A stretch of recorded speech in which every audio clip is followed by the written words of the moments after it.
নমস্কার, Ramakrishna TV YouTube চ্যানেলের পক্ষ থেকে সকল মা বাবা, দাদু দিদা, ঠাকুমা ঠাকুর দাদা, দাদা দিদি, ছোট ছোট ভাই বোনদের জানাই অনেক অনেক ভালোবাসা, প্রীতি ও আন্তরিক শুভেচ্ছা। সবাই ভালো আছেন, ভালো থাকবেন। আমি আবারও চলে এসেছি শ্রী শ্রী রামকৃষ্ণ মিশনের স্বামী গীতানন্দ মহারাজজির লেখায় ভাগবত কথা সম্পর্কে আলোচনা করতে, এবং আমরা আলোচনায় আছি ভাগবত কথা থেকে 29 নম্বর অধ্যায়, উদ্ধবের ব্রজে গমন, পর্ব 1। এবং আজকে আমরা আলোচনা করব তৃতীয় ভাগ। এবং একটাই কথা বলবো, যারা যারা আমার ভাগবত কথার ভিডিও বা এপিসোডগুলি দেখা মিস করেছেন, অবশ্যই আপনারা রামাকৃষ্ণ টিভি ইউটিউব চ্যানেলে আসবেন এবং ভাগবত কথা প্লে লিস্টে গিয়ে আগের ভিডিও বা এপিসোডগুলো দেখে নিতে পারবেন। তো চলুন আজকের আলোচনা শুরু করা যাক। নন্দরাজ বললেন, গর্গাচার্যের কথা থেকেই আমি জেনেছি যে রাম এবং কৃষ্ণ এরা দুইজনেই দেবশ্রেষ্ঠ। দেবতাদের বিশেষ কার্যসিদ্ধির জন্য তারা পৃথিবীতে অবতীর্ণ হয়েছে। তাদের বাল্যলীলা থেকেও তাদের ঈশ্বরীয় মহিমা বোঝা যায়। যে কংস এত শক্তিশালী ছিল, কৃষ্ণ তাকে অবলীলাক্রমে বধ করেছে। 1 সপ্তাহ ধরে কৃষ্ণ গোবর্ধন পর্বত ধারণ করেছিল। শুধু তাই কি, কৃষ্ণ ও বলরাম ব্রজে থাকার সময় প্রলম্ব, ধেনু, তৃণাবর্ত, বকাসুর প্রভৃতি দেববিজয় মহাসুরদের যেন খেলতে খেলতেই বধ করেছিল। উদ্ধবকে কৃষ্ণের মহিমা এবং বলবীর্যের কথা বলতে বলতে নন্দরাজের মনে হলো, এমন যে দেবের দুর্লভ পুত্র, সেই পুত্র রত্নকে পেয়েও আজ আমরা তার কাছ থেকে দূরে রয়েছি। এর চেয়ে দুঃখ আর কি হতে পারে? নন্দ যশোদার ছিল শুদ্ধ বাৎসল্য ভাব। নন্দ যশোদার ছিল শুদ্ধ বাৎসল্য ভাব। কৃষ্ণ আমার শিশু মাত্র। এই বাৎসল্য ভাবের মধ্যে ঐশ্বর্যের নাম গন্ধও ছিল না। যদিও তাদের চোখের সামনে কৃষ্ণের গোবর্ধন ধারণ, কালীয় দমন প্রভৃতি ঐশ্বরিক লীলা সকল সংঘটিত হয়েছিল, তবুও কৃষ্ণের প্রতি তাদের পুত্র স্নেহের কিছু মাত্রের কমতি হয়নি। তাদের পুত্র স্নেহে কৃষ্ণের ঐশ্বর্য কিংবা মহিমা কোনো স্থান ছিল না। তবে যে নন্দরাজ এখানেই নিজেই কৃষ্ণের মহিমার কথা বলছেন। গোস্বামী প্রভুপাদেরা বলেছেন যে শুদ্ধ বাৎসল্য ভাবই নন্দ যশোদার স্থায়ী ভাব। কিন্তু কখনো কখনো কৃষ্ণ বিচ্ছেদের দারুণ দুঃখে শুদ্ধ বাৎসল্য ভাবের মধ্যে ঐশ্বর্য ভাবের ক্ষণিক উদয় হয়, কিন্তু এই ভাব বেশিক্ষণ থাকে না। সুখদেব বললেন, কৃষ্ণানুরক্ত নন্দরাজ কৃষ্ণ কথা চিন্তা করতে করতে অত্যন্ত বিহ্বল হয়ে পড়লেন এবং বাৎসল্য স্নেহের আবেগে তিনি আর কিছু বলতে পারলেন না। তার মুখ বন্ধ হয়ে গেল। নন্দরাজের মুখ থেকে কৃষ্ণের চরিত্র কথা শুনতে শুনতে যশোদা অবিরল ধারে অশ্রু বিসর্জন করতে লাগলেন এবং পুত্র স্নেহে তার স্তন থেকে দুগ্ধ খরিত হতে লাগলো। ভাবাবেগে তিনি কোনো কথাই বলতে পারলেন না। কৃষ্ণের প্রতি নন্দ যশোদার অতুলনীয় পুত্র স্নেহ দেখে উদ্ধব অত্যন্ত আশ্চর্য মুগ্ধ হলেন। উদ্ধবও কৃষ্ণের ভক্ত, তবে তার ভক্তির মধ্যে জ্ঞানের মিশ্রণ ছিল। উদ্ধবের কৃষ্ণ ভক্তি ছিল কৃষ্ণের ভগবত্তার উপর প্রতিষ্ঠিত, কিন্তু নন্দ যশোদার ছিল শুদ্ধ বাৎসল্য ভাব। এর মধ্যে কৃষ্ণের ঐশ্বর্য অথবা মহিমার কোনো স্থান ছিল না। উদ্ধব তার নিজের ভাব অনুযায়ী নন্দ যশোদার কৃষ্ণ প্রীতিও বাৎসল্যরাগ দেখে চমৎকৃত হলেন, কিন্তু উদ্ধব যেটি অনুভব করতে পারলেন না, সেটি হচ্ছে নন্দ যশোদার কৃষ্ণ বিচ্ছেদের দারুণ ব্যথা। উদ্ধবের কাছে কৃষ্ণ হচ্ছেন স্বয়ং ভগবান, আর নন্দ যশোদার কাছে কৃষ্ণ হচ্ছে শুধুই মাত্র তাদের শিশুপুত্র। উদ্ধব তার ভাব নিয়ে এবার নন্দ যশোদাকে সান্ত্বনা দেওয়ার জন্য বললেন, হে মানদ, আমি নিশ্চিতভাবে বলতে পারি যে জগতে দেহধারীদের মধ্যে আপনারা দুইজনেই শ্রেষ্ঠ, অতিশয় প্রশংসার যোগ্য, কারণ জগৎগুরু শ্রী নারায়ণের উপর আপনাদের এই রকম ভাব বুদ্ধি অনুরাগ স্থাপিত হয়েছে। উদ্ধব শ্রীকৃষ্ণের একান্ত সচিব এবং প্রিয় সখা হলেও মুখ্যত তিনি কৃষ্ণের জ্ঞাননিষ্ঠ ভক্ত। কৃষ্ণকে তিনি ভগবান বলেই জানেন। তিনি জানেন কৃষ্ণ লাভের একমাত্র উপায় হচ্ছে জগতের সবকিছু ত্যাগ করে কেবল তাকে ভালোবাসতে হবে। যারা তা করতে পারেন জগতে তারাই ধন্য। নন্দ যশোদা জগতের সবকিছু ত্যাগ করে একমাত্র কৃষ্ণ ভাবনাতে তন্ময় হয়ে আছেন, তাই উদ্ধব তাদের প্রশংসা করলেন। কিন্তু কৃষ্ণকে পুত্রভাবে ভালোবেসে তার অদর্শনে নন্দ যশোদার যে তীব্র উৎকণ্ঠা, পরম ব্যাকুলতা, সেইটি উদ্ধব অনুভব করতে পারলেন না। উদ্ধবের পক্ষে তা অনুভব করা সম্ভব নয়, কারণ উদ্ধবের কাছে কৃষ্ণ হচ্ছেন সর্বশক্তিমান ভগবান। সর্বশক্তিমান ভগবান এবং পরম স্নেহাস্পদ একান্ত নির্ভরশীল শিশুপুত্র, এই দুইটি ভাব একসঙ্গে থাকতে পারে না। উদ্ধব ভাবলেন ভগবান কৃষ্ণের পুত্রবুদ্ধির অভিনিবেশ হওয়াতেই কৃষ্ণ বিচ্ছেদের দুঃখে নন্দ যশোদা এত কষ্ট পাচ্ছেন। তাদের যদি কোনো রকমে বুঝিয়ে দেওয়া যায় যে কৃষ্ণ হচ্ছেন সর্বেশ্বরজময় ভগবান, তাহলে নন্দ যশোদার বাৎসল্য ভাবের লাঘব হবে। আর বাৎসল্য ভাবের লাঘব হলেই তাদের কৃষ্ণ বিচ্ছেদ জনিত দুঃখেরও লাঘব হবে। এই ভেবে কৃষ্ণের স্বরূপ এবং ঈশ্বরত্ব সম্বন্ধে উদ্ধব একটা ভাষণ দিলেন। বলেন, কৃষ্ণ বলরাম এরা বিশ্বের নিমিত্ত কারণ এবং উপাদান কারণ। আবার কৃষ্ণ এবং বলরাম আলাদা নন, এরা একই। যারা মৃত্যুর সময় ক্ষণকালের জন্য কৃষ্ণ বা কৃষ্ণে মন স্থির করে দেহত্যাগ করেন, তারা সর্বকর্ম বন্ধন থেকে মুক্ত হয়ে জ্যোতির্ময় অপ্রাকৃত মূর্তি ধারণ করে পরম গতি লাভ করেন। বিশ্বাত্মা এবং বিশ্বের কারণ নারায়ণ, যিনি জীবের কল্যাণের জন্য দেহ ধারণ করে অবতীর্ণ হয়েছেন, সেই কৃষ্ণে আপনাদের এমন প্রীতি। সুতরাং আপনাদের সুকৃতি আর বাকি কি আছে? আপনারা কৃতকৃত হয়েছেন। বিশ্বনাথ চক্রবর্তী মহাশয় তার সারার্থদর্শিনী টিকায় বলেছেন যে কৃষ্ণের সম্বন্ধে উদ্ধবের এই তত্ত্বপূর্ণ কথা শুনে নন্দরাজ যেন বললেন, ওহে উদ্ধব, শুনেছি তুমি অত্যন্ত বুদ্ধিমান এবং জ্ঞানী, কিন্তু তোমার কথা শুনে মনে হচ্ছে তুমি বড় বড় কথা শিখেছ বটে, কিন্তু হৃদয় দিয়ে কিছু অনুভব করতে পারোনি। তারই জন্য তুমি আমাদের মতো হতভাগ্য, যারা প্রিয় পুত্রের বিচ্ছেদে মৃত্যুদশায় উপনীত হয়েছে, তাদের বলছো মহাভাগ্যবান। মেনে নিলাম তোমার কথা অনুযায়ী কৃষ্ণ হচ্ছে অতুল মহিমান্বিত সর্বশক্তিমান ভগবান। সুতরাং এমন অনন্ত গুণসম্পন্ন পুত্র যার গৃহ থেকে চলে যায়, তার মতো হতভাগ্য মহাদুঃখী জগতে আর কে থাকতে পারে?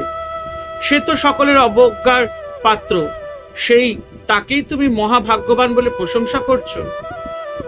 নন্দরাজের ভাব বুঝে উদ্ধবের মনে হলো যে কৃষ্ণের ভগবত্তা এবং মহিমার কথা শুনে কৃষ্ণের প্রতি তাদের অপত্য ভাব এবং কৃষ্ণ বিচ্ছেদের দুঃখ তো কম হলোই না, বরং আরো বেড়েই গেল। উদ্ধব বুঝলেন এদের অতল অপত্য স্নেহের মধ্যে কৃষ্ণের ঈশ্বরত্বের কোনো স্থানই নেই। উদ্ধব ভাবতে লাগলেন, ভগবানকে পাওয়ার জন্য যারা কাঁদতে পারেন তারাই ধন্য। সুতরাং তার বলা উচিত, আপনারা কৃষ্ণের জন্য আরো বেশি করে কাঁদুন। কিন্তু সান্ত্বনা দিতে এসে এটাই বা কেমন সান্ত্বনার কথা?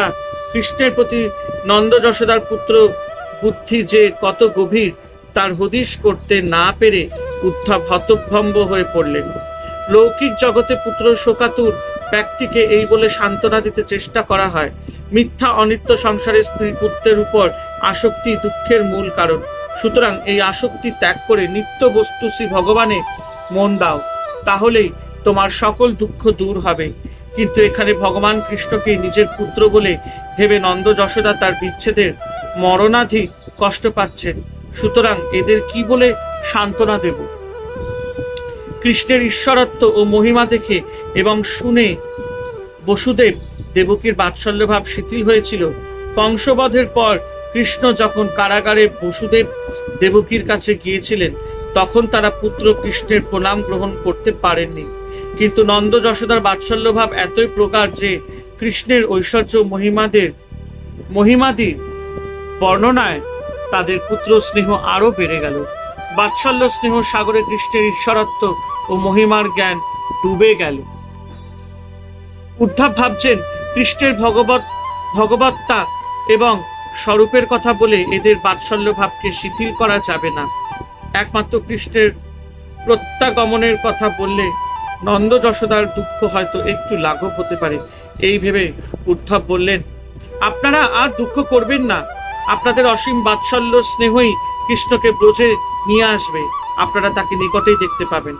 এইটুকু বলতে উদ্ধব তাদের চোখ মুখ দেখে বুঝতে পারলেন যে নন্দ যশোদা যেন অত্যন্ত ব্যাকুল হয়ে জানতে চাইছেন, কবে কখন আমরা কৃষ্ণকে এখানে দেখতে পাবো। উদ্ধব ভাবলেন, আর এক মহা বিপদে পড়া গেল, এখন এদের কি উত্তর দেব। যদি বলে 5 দিন পরে আসবেন, তবে কোনো রকমের না হয় 5 দিন সব দুঃখ সহ্য করে রইলেন, কিন্তু 6ষ্ঠ দিনেও যদি কৃষ্ণ না আসে, তাহলে নন্দ যশোদা এবং অপর ব্রজবাসীরা নিশ্চিত কৃষ্ণের শোকে মারা যাবেন।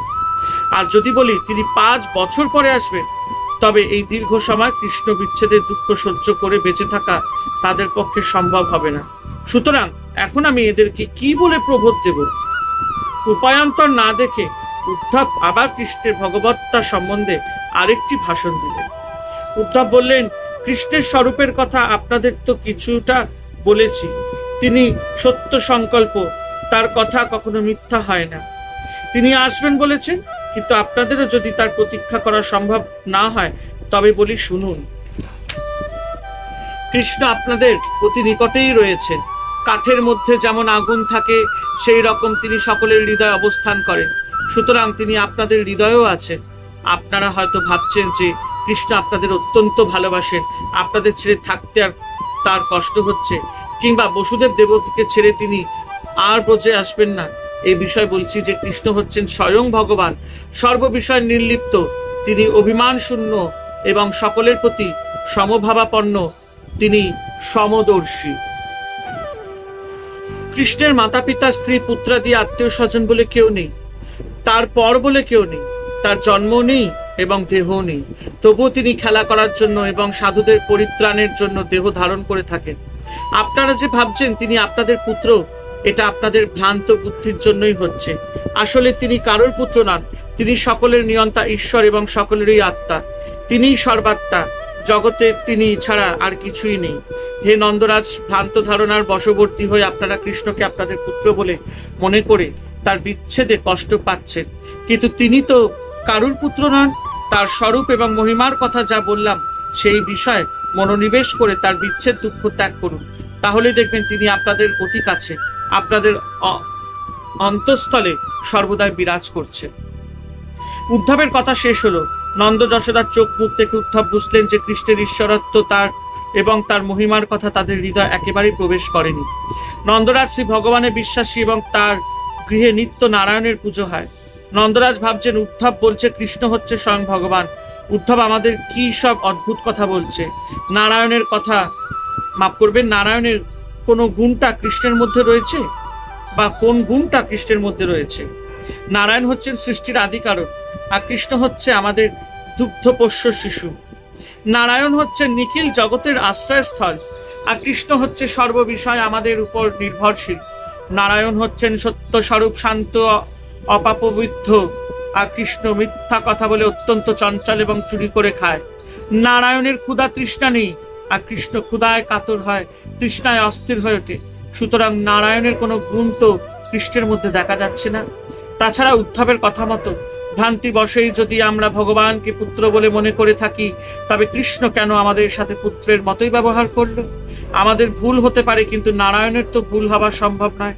তবে হ্যাঁ, নারায়ণের অশেষ কৃপায় আমরা এই পুত্র রত্ন লাভ করেছি বটে। নন্দ যশোদার দৃঢ় বিশ্বাস কৃষ্ণ তাদের অতি স্নেহের পুত্র। কৃষ্ণের স্বরূপ সম্বন্ধে উদ্ধবের এমন সুন্দর ভাষণটা নন্দ যশোদার উপর কোনো প্রভাব ফেলতেই পারল না। নন্দ যশোদা যদি উদ্ধবের কথা মেনে নিতে পারেনি যে কৃষ্ণ হচ্ছেন স্বয়ং ভগবান, তবু উদ্ধবের ব্রজে আসাতে নন্দ যশোদা খুবই উপকৃত হয়েছিলেন। উদ্ধবের মুখে তারা কৃষ্ণ কথা শুনেছেন কৃষ্ণ ভালো আছে, এবং সে নন্দ যশোদা এবং ব্রজবাসীদের কথা ভোলেনি। শুধু তাই নয়, কৃষ্ণ তাদের সংবাদ নেয় এবং ব্রজে এসে তাদের দেখবার জন্য উদ্গ্রীব হয়ে আছে। নন্দ যশোদার কাছে এই সংবাদ অত্যন্ত আনন্দদায়ক। সুতরাং যে উদ্দেশ্যে কৃষ্ণ উদ্ধবকে ব্রজে পাঠিয়েছিলেন, আমাদের পিতামাতা নন্দ যশোদার সন্তোষ বিধান করো, তা করতে উদ্ধব অনেকাংশে সক্ষমও হয়েছে। অপরদিকে ব্রজে এসে উদ্ধবের মহালাভ হলো। কৃষ্ণের ঈশ্বরত্ব বোধ হতে বসুদেব দেবকীর অপত্য ভাব শিথিল হয়েছিল। বিশ্বরূপ দর্শন করে অর্জুন হতভম্ব হয়েছিল, তার সখ্যভাব চলে গিয়েছিল। কিন্তু নন্দ যশোদার বেলায় উদ্ধব দেখলেন যে কৃষ্ণের প্রতি অপত্য স্নেহ এবং মমত্ব বোধ তাদের এতই গভীর এবং তীব্র যে সেখানে কৃষ্ণের ঈশ্বরত্ব কিছুমাত্র দাগ কাটতে পারল না। এমন বাৎসল্য ভাব উদ্ধব পূর্বে কোথাও দেখেনি এবং শোনেও নি। বাৎসল্য ভাবের এই অপার মহিমা দেখে উদ্ধব মুগ্ধ ও অভিভূত হয়ে পড়লেন। তার জ্ঞানের গরিমা দূর হলো। ভগবান যখন মানুষ হয়ে এসে মানুষই লীলা করেন, তখন অতি ভাগ্যবান কেউ কেউ সেই মানুষ রূপী ভগবানের সাথে মানুষের মতে বাৎসল্য মধুর প্রভৃতি ভাবে ব্যবহার করে ভক্তির উচ্চতম স্তরে পৌঁছে যান। সেখানে ভক্তের মানসী ভাবের কাছে ঈশ্বরের ঈশ্বরতত্ত্ব তুচ্ছ হয়ে যায়। নন্দরাজের সাথে কথা বলে উদ্ধব এটি হৃদয়ঙ্গম করেছিলেন, আর তারই ফলে উদ্ধবের পক্ষে কৃষ্ণগত প্রাণা গোপীদের সামনে যাওয়া সম্ভব হয়েছিল। সুখদেব বললেন, হে মহারাজ পরীক্ষিত, নন্দরাজ এবং কৃষানুচর উদ্ধবের এইরূপ কথাবার্তাতেই সেই রাত্রি শেষ হয়ে গেল। তখন বিভিন্ন গৃহে গোপীরা দীপ জ্বালিয়ে ঘর পরিষ্কার করে দধি মন্থন করতে লাগলেন। ভোর হয়ে গেছে। গোপবালারা দধি মন্থন করতে করতে উচ্চস্বরে কমল লোচন কৃষ্ণের গুণকীর্তন করতে থাকলে দধি মন্থনের শব্দে সাথে কৃষ্ণ গুণ গান একত্রিত হয়ে চারিদিকে ছড়িয়ে পড়তে লাগলো। ওই শব্দে চতুর্দিকের অমঙ্গল সমূহ দূর হলো। প্রশ্ন হতে পারে, কৃষ্ণ মথুরায় চলে যাবার পর ব্রজবাসীদের সকলেরই তো কৃষ্ণ বিচ্ছেদে কাতর। তাদের তো আহারে বিহারে গৃহকর্মে মন থাকার কথা নয়। সুতরাং সেখানে যে বলা হলো গোপীরা আগের মতোই গৃহকার্যে রত থাকেন, তা কেমন করে সম্ভব? এর উত্তরে বৈষ্ণব তোষণীর টিকায় বলা হয়েছে যে গোপীদের মধ্যে ভাবের পার্থক্য ছিল। তাদের মধ্যে কেউ ছিলেন উৎকণ্ঠা প্রধান এবং কেউ ছিলেন বিশ্রম্ভ প্রধান। উৎকণ্ঠা প্রধান ভক্ত হচ্ছেন তারাই যারা কৃষ্ণের জন্য সদাই উৎকণ্ঠিত থাকেন, যেমন নন্দ যশোদা এবং কৃষ্ণের প্রেয়সী গোপীরা। আর বিশ্রম্ভ প্রধান ভক্ত হচ্ছেন তারা যারা সর্বদাই ভাবেন যে কৃষ্ণ তাদের সাথেই রয়েছেন, সুতরাং তাদের কৃষ্ণ বিরহ নেই। এরা হচ্ছেন কৃষ্ণের সখারা এবং কোন কোন গোপীরা। এই বিশ্রম্ভ প্রধান গোপীরাই পূর্বের মতো সংসারের কার্যকর্মাদি করতেন। আগের দিন সন্ধ্যা হয়ে যাবার পর উদ্ধব ব্রজে এসে পৌঁছলেন। তার উপর বকুর উত্থিত ধুলায় চারিদিক আচ্ছন্ন থাকায় উদ্ধবের রথ কেউ দেখতে পায়নি। আজ ভোর হতেই ব্রজবাসিনীরা নন্দালয়ের সামনে সুবর্ণে অলঙ্কৃত রথ দেখে সবিস্ময় নিজেদের মধ্যে বলা বলি করতে লাগলেন, এই রথ কার? গোপীদের মধ্যে একজন উৎকণ্ঠা প্রধান গোপী ক্রোধ ভরে বলতে লাগলেন, যে অক্রূর তার প্রভু কংসের প্রয়োজন সিদ্ধির জন্য আমাদের কমললোচন কৃষ্ণকে মথুরায় নিয়ে গিয়েছিলেন, সেই অক্রূরই কি আবার এখানে এসেছে? তার আসার প্রয়োজন? আর একজন গোপী বললেন, রথ দেখে তো মনে হচ্ছে অক্রূরেরই বটে। কংস তো মরেছে, মৃত ব্যক্তির জন্য পরলৌকিক কাজ করতে হয়। অক্রূর তো কৃষ্ণকে আমাদের কাছ থেকে ছিনিয়ে নিয়ে আমাদের মেরেই রেখে গেছে। এখন আমাদের মাংস দিয়ে পিণ্ড করে সে তার প্রভু কংসের পিণ্ডদান করবে, তাই সে আবার এসেছে। আর একজন কবি বলেন, হায়, কে যে তার অক্রূর নাম রেখেছিল জানি না, কিন্তু তার কাজ দেখে তো মনে হচ্ছে সে অত্যন্ত ক্রূর নিষ্ঠুর, নইলে আমাদের হৃদয় মণিকে সে আমাদের বুক থেকে ছিনিয়ে নিতে পারতো না। হায়, কবে যে আমাদের নয়নানন্দকে আবার দেখতে পাবো। কৃষ্ণ বিচ্ছেদে ব্যথাতুরা গোপীরা যখন এই সব কথা বলা বলি করছিলেন, সেই সময় উদ্ধব স্নান আর্নিক সেরে সেখানে এসে উপস্থিত হলেন। উদ্ধব দূর থেকেই তাদের কথা শুনতে পেয়েছেন, তাই কৃষ্ণ বিচ্ছেদের এই মর্মস্পর্শী আরতি শুনে উদ্ধব বুঝলেন এদের কৃষ্ণ প্রেমের তুলনা নেই। উদ্ধব নিজেও কৃষ্ণের একান্ত ভক্ত এবং এই নিয়ে তার একটু অভিমানও ছিল, কিন্তু গোপীদের সামনে দাঁড়িয়ে আজ তার মনে হলো যে তার নিজের কৃষ্ণ ভক্তি এদের কাছে নিতান্তই তুচ্ছ। তিনি মনে মনে এদের চরণে প্রণত হলেন। জয় শিব শম্ভু, জয় দেবী দুর্গা দুর্গতি নাশিনী, জয় মা কালী। ওং নমো ভগবতে বাসুদেবায় নমঃ। ওং নমো ভগবতে বাসুদেবায় নমঃ।